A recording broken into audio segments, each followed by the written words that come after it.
Peuple de Dieu, le Seigneur vous bénisse tous, quels que soient les coins où vous nous suivez. Notre souci est de fixer les esprits par rapport aux interprétations de la parole qui ne sont pas correctes. Et nous avons, chacun de nous, vraiment un souci de découvrir et de connaître, parce que connaître, c'est très important. Ne pas connaître, c'est très dangereux. Nous avons vu qu'après Jésus-Christ, un prophète pouvait-il venir encore? Et jusqu'à là, les Écritures que nous sommes en train de voir montrent que après Jésus-Christ, un prophète doit venir. Alors, la partie qui va suivre, comment doit-on identifier ces prophètes? Quel est son nom? Il apparaît comment? Mais nous voyons d'abord les Écritures qui parlent de sa venue. Nous avons vu Luc 17, 24, 26 à 30, nous avons vu beaucoup des Écritures où Jésus nous réfère après lui qu'un prophète devait venir. Nous avons vu dans Apocalypse chapitre 10, verset 7, à la voix du 7e ange, lorsqu'il sonnerait de la trompette, les mystères de Dieu s'accompliraient. Le 7e ange, il sonne la trompette, et tous les mystères de cette tonnerre dont personne ne connaît l'interprétation aujourd'hui. À part un peuple, une catégorie de gens qui ont entendu la révélation de cela par le 7e ange. Est-ce que ces gens sont sur la terre aujourd'hui? Un prophète est-il déjà venu ou il doit venir dans les futurs encore? C'est très important, puisque nous avons vu des mystères. Il y a par exemple ce qu'on dit les 7 tonnerres. On a interdit à Jean d'écrire. Personne ne connaissait les détails de la contenu.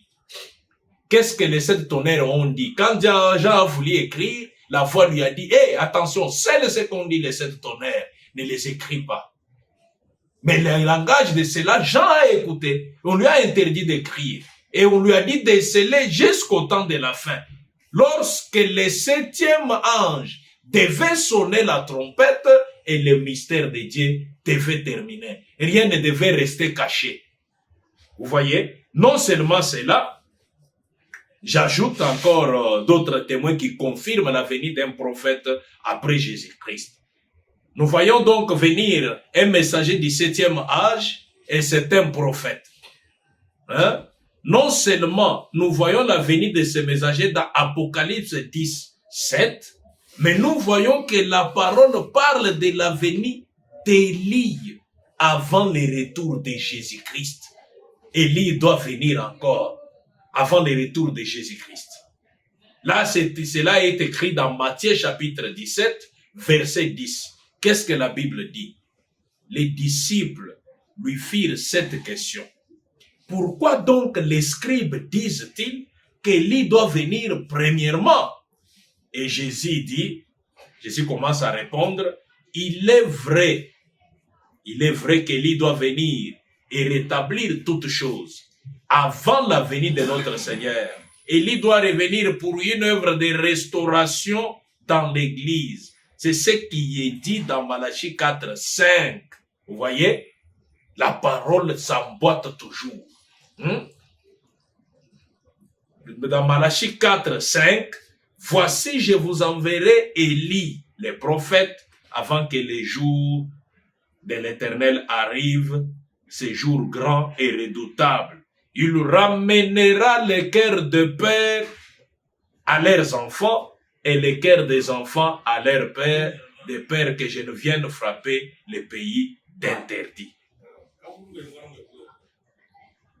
Il ne fait absolument aucun doute qu'Élie doit venir avant la venue de Jésus.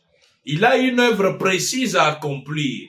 Cette œuvre est la partie de Malachie 4, 6, qui dit qu'il ramènera le cœur des enfants vers le Père. Ce qui nous fait savoir que cette œuvre précise est celle qui doit accomplir, et celle qu'il doit accomplir en 7 ans, c'est ce qu'il a déjà accompli, la partie qui dit qu'il ramènera les cœurs de père vers les enfants. Quand le ministère d'Élie était ici en Jean-Baptiste, Luc 1, 17, là, la première partie a été accomplie. Il marchera devant Dieu avec l'esprit et la puissance d'Élie pour ramener les cœurs de père vers les enfants et les rebelles à la sagesse des justes, afin de préparer au Seigneur un peuple. La première partie, il devait ramener les cœurs de père vers les enfants. Vous voyez?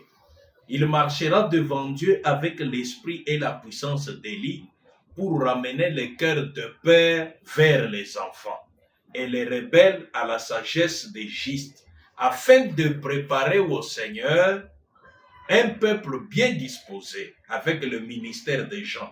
Les cœurs de père ont été ramenés vers les enfants.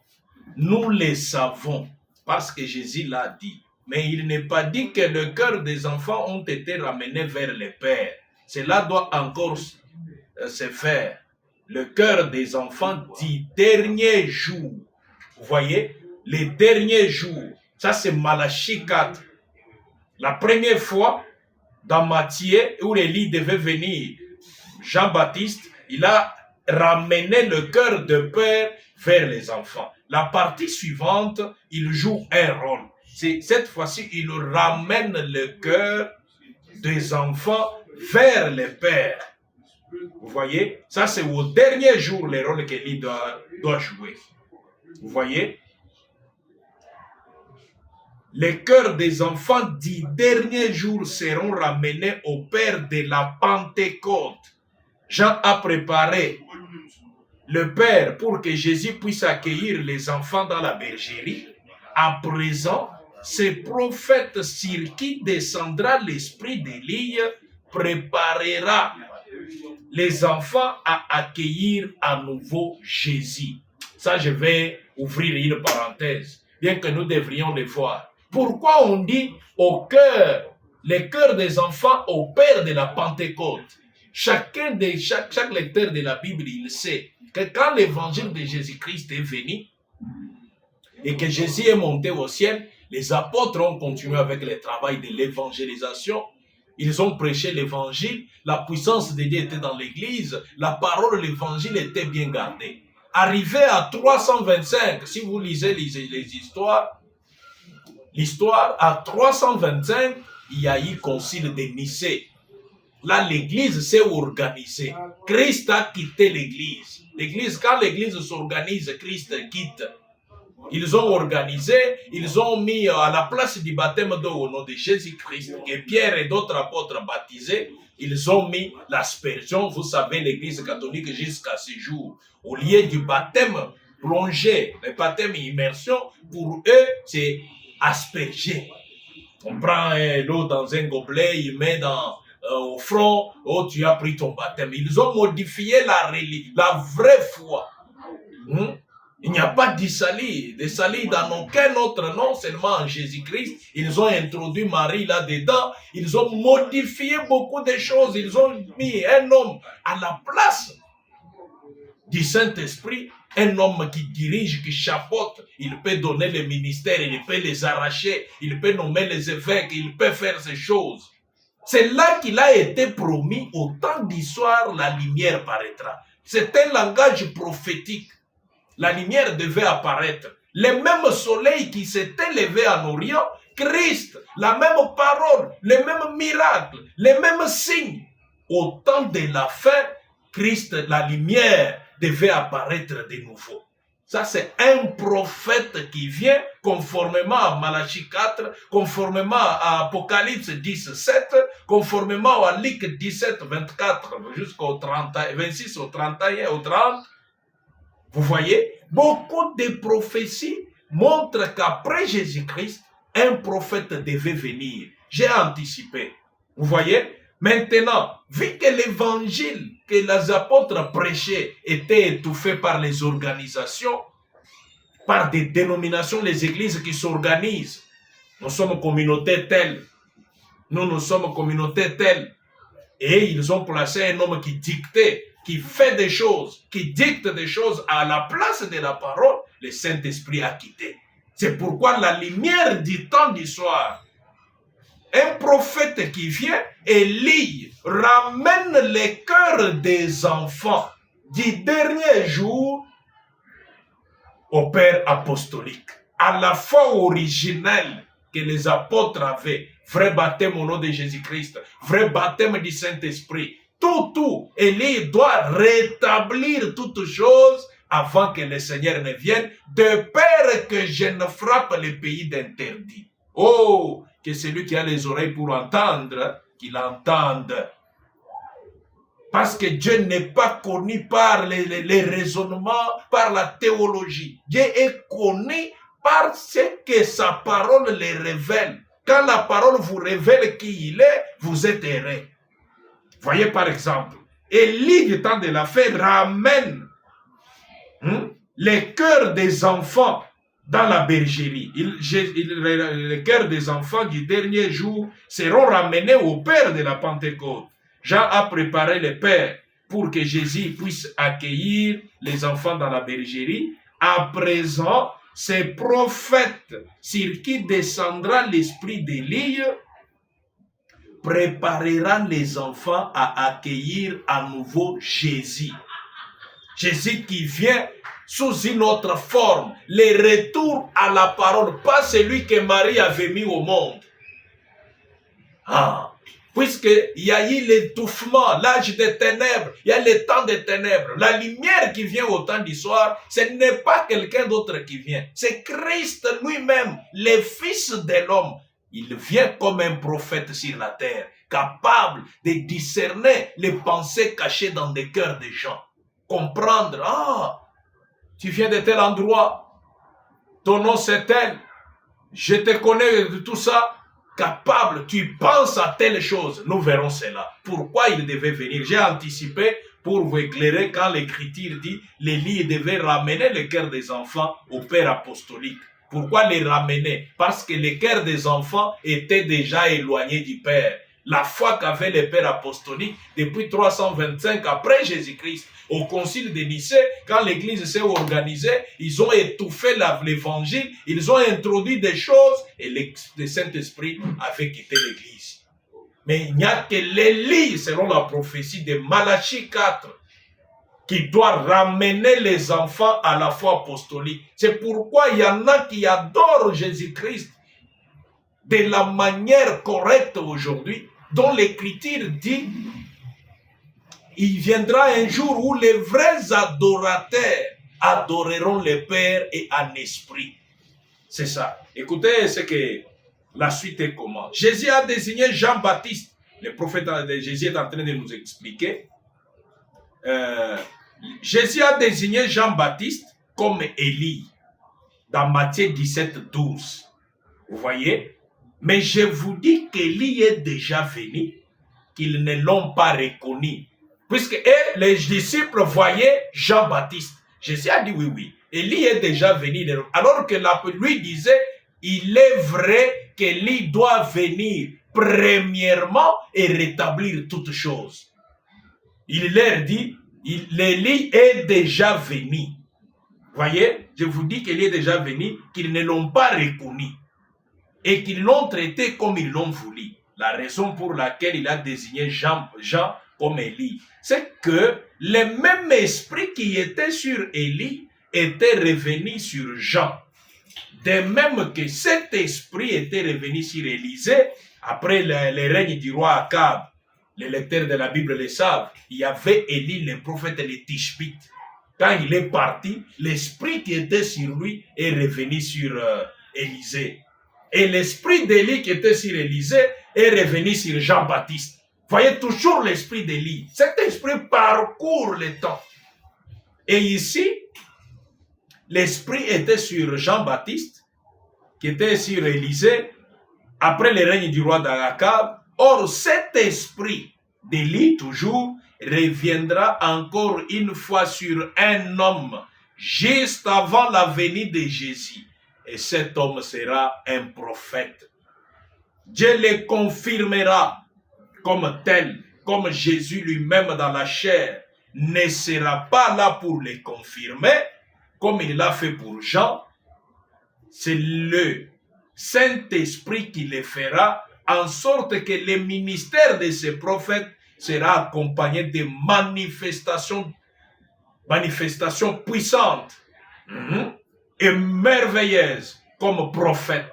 Chaque révélation sera confirmée, car chaque révélation s'accomplira. De merveilleuses démonstrations de puissance seront manifestées sur l'ordre de sa foi. Ensuite, le message que Dieu lui a donné dans la parole sera proclamé pour ramener les gens à la vérité et à la véritable puissance de Dieu. Certains écouteront, mais la majorité les rejettera, comme cela a toujours été le cas. Ce qui arriva du temps de Noé arrivera pareillement le jour du Fils de l'homme. Peu de gens ont écouté le Fils de l'homme, ont écouté le prophète Noé, ils sont entrés dans l'âge. Peu de membres de sa famille. Regardez du temps de l'autre, tout Sodome. Seulement Lot et sa famille ont entendu, ils sont sortis de Sodome. Il en sera de même les jours où le Fils de l'homme paraîtra. Vous voyez comment la parole de Dieu s'emboîte. Nous pouvons aller à Matthieu 25. Il y a les cris de minuit. Les 5 vierges folles et les 5 vierges sages. Au milieu de la nuit, un cri a retenti. Il y a beaucoup de prophéties qui devaient s'accomplir après Jésus-Christ. Il y a beaucoup de choses que nous pouvons dire, mais avançons parce qu'on ne peut pas tout épuiser. On va terminer cette partie. Bien qu'on ne terminera pas, on mettra la pause pour entamer comment l'identifier. Comment savoir que la personne dont les prophéties parlent, c'est elle. Nous verrons cela. Puisque ce messager prophète d'Apocalypse 10:7 sera le même que celui de Malachie 4:5-6, il sera naturellement semblable à Élie et à Jean. Ces deux hommes se tenaient à l'écart des écoles religieuses reconnues de leur époque. Tous les deux aimaient les endroits sauvages. Tous les deux n'agissaient que quand ils avaient reçu directement de Dieu un ainsi dit le Seigneur, par révélation. Regardez souvent, quand cet esprit Élie arrive, Élie de Tishbite, le rôle qu'il a joué. Après lui, regardez Élisée. Après Élisée, regardez Jean-Baptiste. Après Jean-Baptiste, regardez Élie de Malachie 4, le rôle qu'il doit jouer. Lui ramène avant que les jugements ne frappent. C'est pas un Élie où tu dois entendre parler de lui, tu es en distraction. Lui, il vient juste avant que les méchants deviennent la cendre sur le pied de Juste. Tu dois être très prudent avec l'Élie de Malachie 4. Il vient avant que les jours redoutables n'arrivent. Alors, c'est très important. Écoutez ce qu'il dit. Il ne sera pas populaire, mais néanmoins, il sera confirmé par Dieu. Comme Jésus a authentifié Jean et comme le Saint-Esprit a authentifié Jésus, nous pouvons bien nous attendre à ce que cet homme soit avant tout authentifié par l'Esprit agissant dans sa vie, par ses actes de puissance indiscutables et qu'on ne trouvera nulle part ailleurs. Et Jésus lui-même, en revenant, l'authentifiera comme il a authentifié Jean. Jean a témoigné de la venue de Jésus. Et de même, cet homme comme Jean témoignera la venue de Jésus à son époque, à la preuve finale qu'il est vraiment le prophète de Malachie 4. Car la fin de la période des nations sera l'apparition de Jésus lui-même. Alors, il sera trop tard pour ceux qui l'auront rejeté. Ceux qui auront rejeté l'Élie dont nous parlons, puisque lui vient qu'à la fin des temps des nations. C'est que la dispensation des nations arrive à la fin Élie arrive avec un message de retour à la foi véritable. Quittez les organisations des gens, quittez vos histoires que vous appelez christianisme là, où on danse de 13h peut-être à 15h, la danse des choses qu'ils appellent christianisme. Retournez à la foi véritable, au vrai baptême du Saint-Esprit, au vrai baptême au nom de Jésus-Christ, à la foi véritable, aux vraies puissances de Dieu dans l'Église. Voilà le rôle qu'il joue. Ramenez les cœurs des enfants au Père apostolique. Élie de Malachie 4. Nous avons, je récite un peu les versets et chapitres qui nous ont rassurés et confirmé qu'après Jésus-Christ, un prophète devait venir. Je vous ai dit, j'ai commencé par vous lire dans Luc chapitre 17, verset 26 jusqu'au verset 30. J'ai lu encore dans Apocalypse chapitre 10, 7. J'ai lu encore beaucoup d'endroits. J'ai lu dans Amos chapitre 3, verset 7. Et j'ai lu encore ici dans Matthieu chapitre 10. J'ai lu encore dans Matthieu ici, chapitre 10. Apocalypse 10, 7. Matthieu chapitre 17, verset 12. Malachie 4. Voyez tous ces endroits, je n'ai pas épuisé. Je devais lire Matthieu 25. Là, on parle des vierges, les cris de minuit. Il y a beaucoup d'endroits. Je devrais lire dans Joël. Au temps du soir, la lumière paraîtra. Je devais, mais tout ceci confirme qu'après Jésus-Christ, un prophète devait venir. Maintenant, comment doit-on l'identifier? Comment on identifie ces prophètes? Les versets parlent de lui. Comme Jésus aussi, il y avait Ésaïe qui avait prophétisé dans Ésaïe 53. Il y avait beaucoup de prophètes qui parlaient de lui. Mais quand il est venu, comment les gens l'ont reconnu? Puisque les choses de Dieu, c'est en s'identifiant aux Écritures. Quand on est venu demander à Jean, toi qui es-tu? De quel droit tu baptises? Jean s'est présenté en se référant aux Écritures. Vous voyez, les Écritures parlent de moi. Les Écritures, qu'est-ce que cela disent de moi? Alors, les Écritures parlent d'un prophète qui vient après Jésus-Christ. Et son rôle, alors, la suite est que, comment doit-on l'identifier? Que Dieu vous bénisse. À tout à l'heure.